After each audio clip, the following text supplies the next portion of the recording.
This is NNI Bites, Big Learnings, a podcast where fellow healthcare professionals share conversations on nutrition science's latest. We are joined by Professor Andrew Prentice and Dr. Carla Cerami as they share their knowledge and insights on alternative meat in the diets of young children. Hello, and a very warm welcome to our new educational offering from the Nestlé Nutrition Institute. We're calling it NNI Bites, Big Learnings. My name is Andrew Prentice, and I'm your host for today's podcast. As a Professor of International Nutrition at the London School of Hygiene and Tropical Medicine, and head of the research on nutrition and planetary health here at the Medical Research Council unit in the Gambia, West Africa, I have a long career focused on maternal and child nutrition. Now, we recently published a series of papers collectively entitled Foods for the Future and their potential impact on child nutrition. You can find these on the NNI website, and I would encourage you to do that. They're intended to give an up-to-date summary of the latest trends in novel foods, alongside guidance for health professionals, and I urge you to read them. To give a bit of a background, human culture is evolving rapidly, and many of these changes are affecting our attitudes to foods. We've entered the so-called Anthropocene, the era when human actions have had most profound effect on our planet Earth. The foods we eat are crucially linked to this rapid change in planetary health, both as a contributor to global warming and as a victim of climate change. Now, to address one aspect of this challenge, it is my great pleasure to introduce my first guest on NNI Bites, Dr. Carla Cerami, who wrote the paper on alternative meat in the diets of young children. Carla, welcome to the podcast. Please tell us about yourself. I just want to say I'm really happy to be on this podcast because I'm an avid podcast listener, but I've never been on a podcast. So I'm excited about this and excited to talk to you about alternative meat. And about myself, I have an MD and a PhD from the New York University School of Medicine, where I did my PhD in malaria.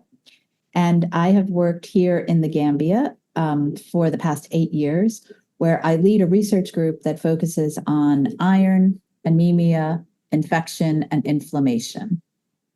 And I'm interested in the topic of alternative meat because meat itself is such a good source of iron, and we have very high prevalence of anemia, which can be due to lack of iron in young children here in Gambia. In fact, about 50%, over 50% of the children are actually anemic. Thanks, Dr. Cerami. You're really very welcome, and thanks for telling us about your background and why this is such an important topic for young children. Let's start, if we may, by talking about general trends in vegetarianism and the appetite for plant-based foods. This is an intriguing topic with major changes going on at the moment. So can you tell us why there is currently so much interest in alternative meats? I think there are 3 main reasons why there's so much interest right now. And I think the first one, which is probably the most important reason, or most common reason rather, given by adults, is that there have been a number of studies, and then the lay press has extensively reported on how starting a vegetarian or even a vegan diet, when people start on these diets, lose weight, they'll have decreases in their LDL or their bad cholesterol levels, and they have a lower risk of cancer and a lower risk of diabetes, as well as potentially the ability to control their diabetes better. I think another reason is increasing concerns about animal rights and welfare. And I think this might be the most common reason that teenagers and other young people give for starting vegetarian, vegan diets. And the result, this is because I think people feel sincere emotional attachment to animals, and also reject the conditions and what they know about factory farming. And In fact, there's a children's movie out right now called The Dawn of the Nugget, which is a sequel to a very popular movie called Chicken Run. And both movies sort of address both these points. They have very endearing and lovable chicken characters, and I think they escape from the evils of factory farming.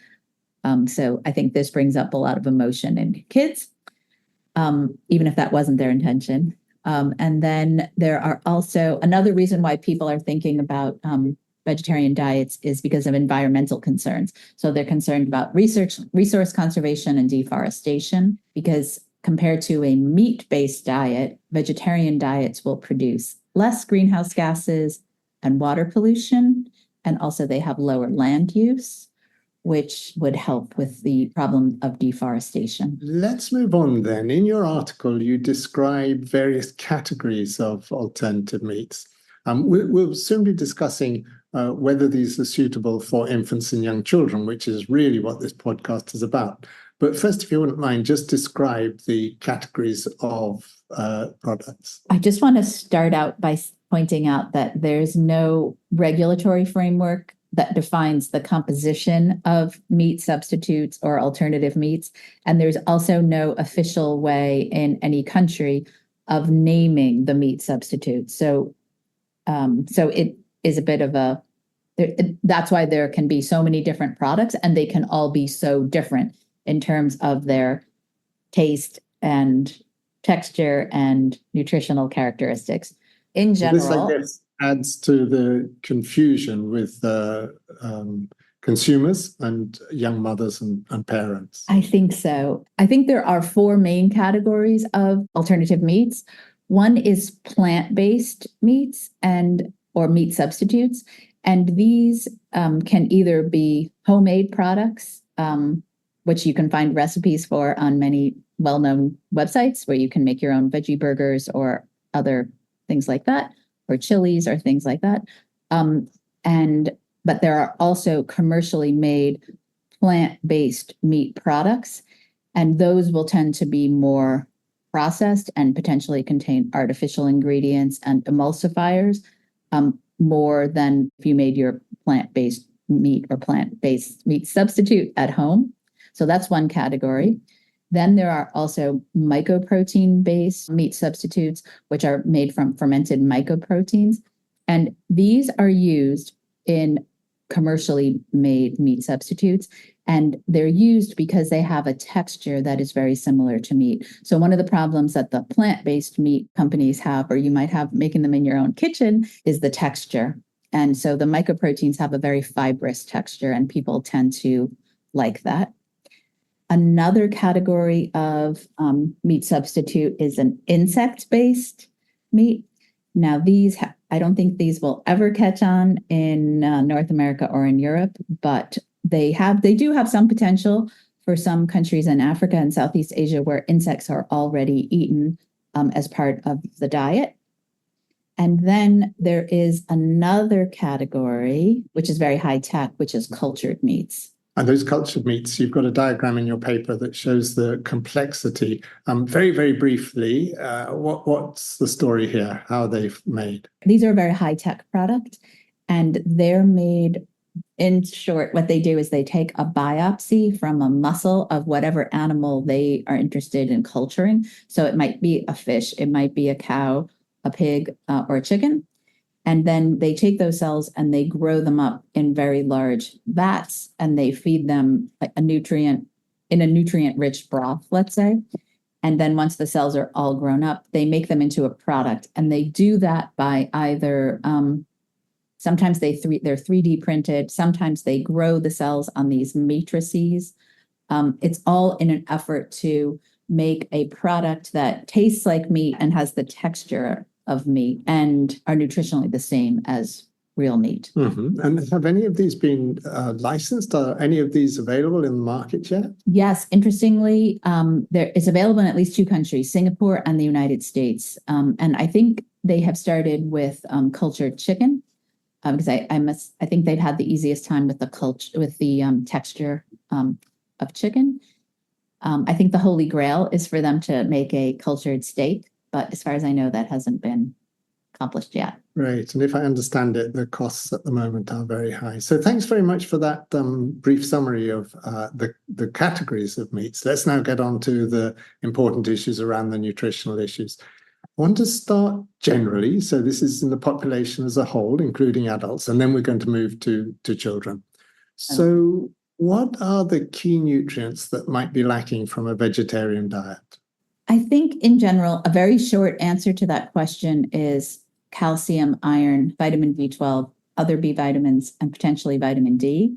But it really depends on how you define a vegetarian diet, because there are at least 4 or 5 different types of vegetarian diets that people follow, and they call themselves vegetarians maybe. So there can be semi-vegetarians, people who eat meat only occasionally, or people that follow the Lancet Eat diet. Maybe they eat a very small amount of meat or fish and perhaps chicken. Then there's pescatarians who eat only shellfish. And some of those people will then also exclude milk and eggs. Then there's lacto-vegetarians where they have milk products in the diet, but then they don't eat eggs. So you really, when you're talking to individual patients about this or anyone about this, you have to be really sure what they mean by a vegetarian diet. Thank you. And for our listeners, if you go to the NNI website, you'll find an additional paper by Dr. Uta Alexi specifically around this topic, which will give you much more information around the nutritional deficits or potential deficits of a vegetarian and vegan diet. And she makes a recommendation that countries should really bring forward specific food-based dietary guidelines for those people who want to avoid meat. So, Carla, for you, my next question is there evidence that reducing meat consumption or curtailing it altogether is beneficial for health? Yes, there certainly is evidence of that, particularly in adults. And some of it I mentioned earlier. There is evidence that if you reduce meat consumption, you will have a decreased risk of cardiovascular disease, cancer, and diabetes. So that's all in adults. The benefits are less clear in children, which I'm assuming we're going to talk about now. Well, again, referring to the paper by Uta Alexi, what she summarizes there is that in children who are on vegetarian or vegan diets, they tend to have a lower lean mass, which we might consider to be a good thing. They are more likely to be a little bit anemic, and there are possible concerns over bone density. Also, their lipid profile, as you mentioned earlier, might be a little bit better. So I think one of the messages here is that if you are sufficiently knowledgeable about nutrition as a parent, then you can certainly rear a child, as indeed most of the world's children are reared on vegetarian diets, but it does require a certain level of knowledge in order to have the optimal health. I think that's why I was saying that it's important to know if you're talking to somebody individually, what they mean by a vegetarian diet and whether or not they're going to introduce supplements or what are the other components of the diet. So I think it's certainly, like you just said, it certainly is possible to raise a child, and I think we should say child over 2 on the vegetarian diet relatively easily, but you have to plan it. So we've talked about vegetarianism and possibly veganism in the diets of infants and young children. Let's really focus our attention on alternative meats. So is there any evidence out there yet about introducing alternative meats in the diets of infants and young children, or is it too early for that yet? I think it's too early for that. But like you were just saying, the majority of infants, so children under 1, are brought up on vegetarian or lacto-vegetarian diets. And as everyone probably on this call knows, the breast milk is the best for children under 6 months of age. And there haven't been any studies at all in infants or even in children between ages of 2 to 5, specifically on meat substitutes or alternative meats. Okay, so let's maybe try and summarize all of this, Carla. And thank you very much for all that information, but let's try and summarize it. in the following way. Let's say you met let's say she's an omnivorous mother or parent in an elevator, and she asked you whether it was wise to feed her young child alternative meats in place of natural meats. What would you say to her? Well, I would say what I usually say first when mothers would ask me about what to feed their children, which is that I think the most important thing for any mother to do is to eat a healthy diet herself, because then she'll be modeling for her children healthy habits and helping her children to form good taste preferences.